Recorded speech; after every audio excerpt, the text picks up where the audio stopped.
नमस्कार. आज आपण एका खूप महत्त्वाच्या विषयावर बोलणार आहोत. म्हणजे भारतातल्या स्टील स्ट्रक्चर्ससाठी जे IS 800-2007 कोड आहे, त्यावर आपण आज चर्चा करणार आहोत. असं म्हणतात की हे कोड म्हणजे आपल्या इथल्या स्टील बांधकामाचा अगदी कणा आहे. तर यातले महत्त्वाचे मुद्दे जरा समजून घेऊया. यातला सगळ्यात मोठा जो बदल झाला, तो म्हणजे डिझाईनच्या पद्धतीमध्ये झालाय. बरोबर? म्हणजे जुनी वर्किंग स्ट्रेस मेथड WSM ती जाऊन आता लिमिट स्टेट मेथड म्हणजे LSM आली. हा नेमका काय फरक आहे आणि याची गरज का वाटली असेल? अगदी बरोबर. WSM जी पद्धत होती ना, ती बऱ्यापैकी जुनी म्हणजे इलास्टिक थिअरीवर आधारित होती. त्यात कसं होतं की मटेरियलची एक ठराविक क्षमता असते. त्याच्या पलीकडे ताण जाऊ नये यासाठी एकच सेफ्टी फॅक्टर वापरायचे.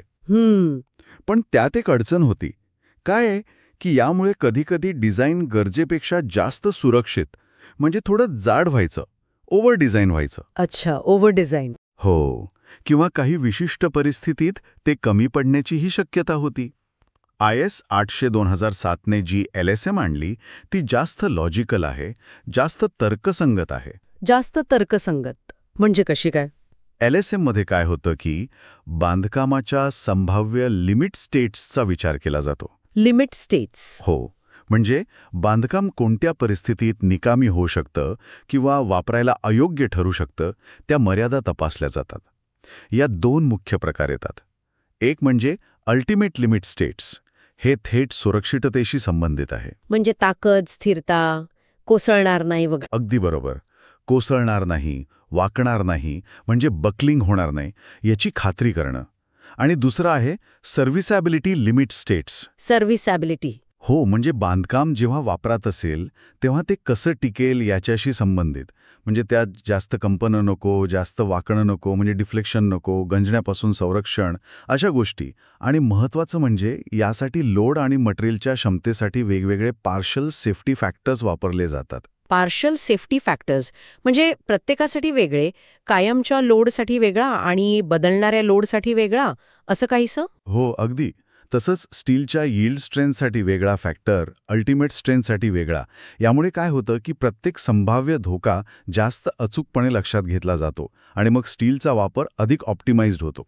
डिझाईन जास्त सुरक्षित आणि नेमकं बनतं. हे तर खूपच महत्वाचं आहे.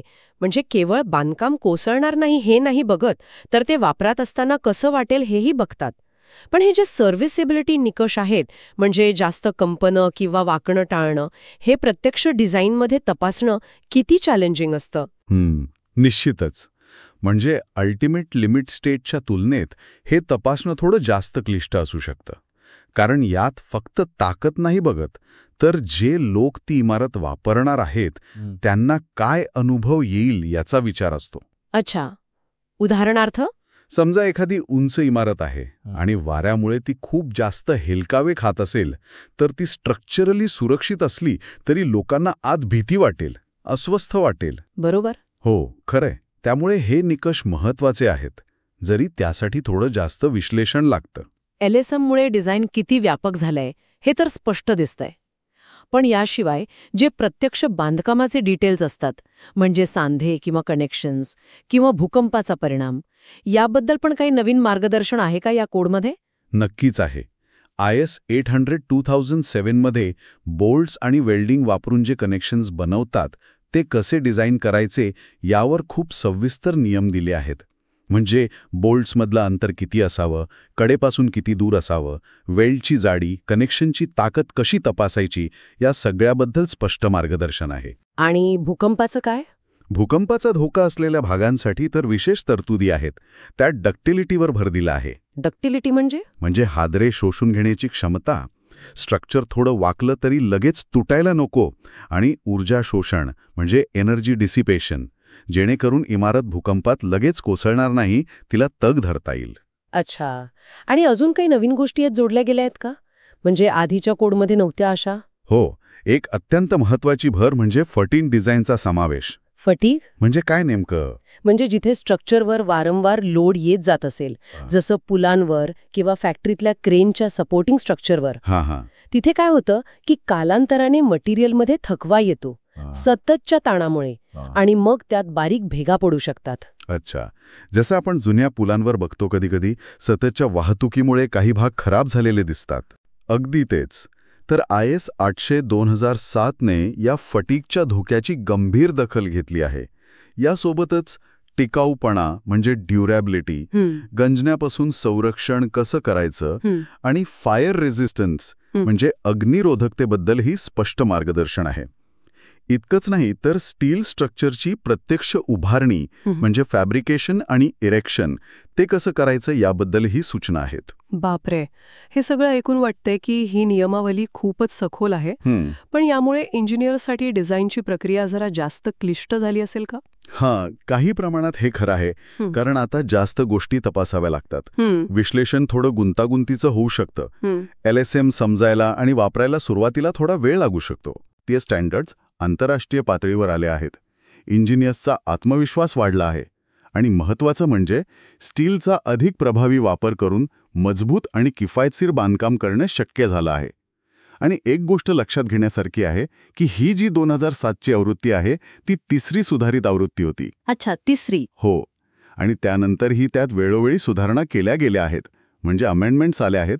2012 मध्ये आली आणि अगदी अलीकडे फेब्रुवारी 2024 मध्ये सुद्धा काही बदल केले गेले आहेत. म्हणजे हे क्षेत्र सतत बदलतंय आणि नियमही अपडेट होत राहतात. अगदी बरोबर.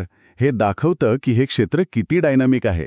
तर थोडक्यात सांगायचं झालं तर IS 800-2007 हे फक्त नियमांचं पुस्तक नाहीये, तर ते सुरक्षित, टिकाऊ आणि किफायतशीर स्टील बांधकामासाठी एक आधुनिक, जास्त व्यापक आणि वैज्ञानिक दृष्टिकोन देणारं मार्गदर्शन आहे. आणि त्याचा मुख्य आधार लिमिट स्टेट मेथड आहे. हे खरंच भारतीय स्टील बांधकामाच्या इतिहासातलं एक महत्त्वाचं पाऊल ठरलंय.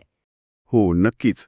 आणि जाता जाता एक विचार करण्यासारखा मुद्दा असा आहे की जसं आपण बघतोय जगात बांधकामासमोरची आव्हानं सतत बदलत आहेत. नवीन मटेरियल येत आहेत. हवामान बदलाचे परिणाम दिसू लागले आहेत.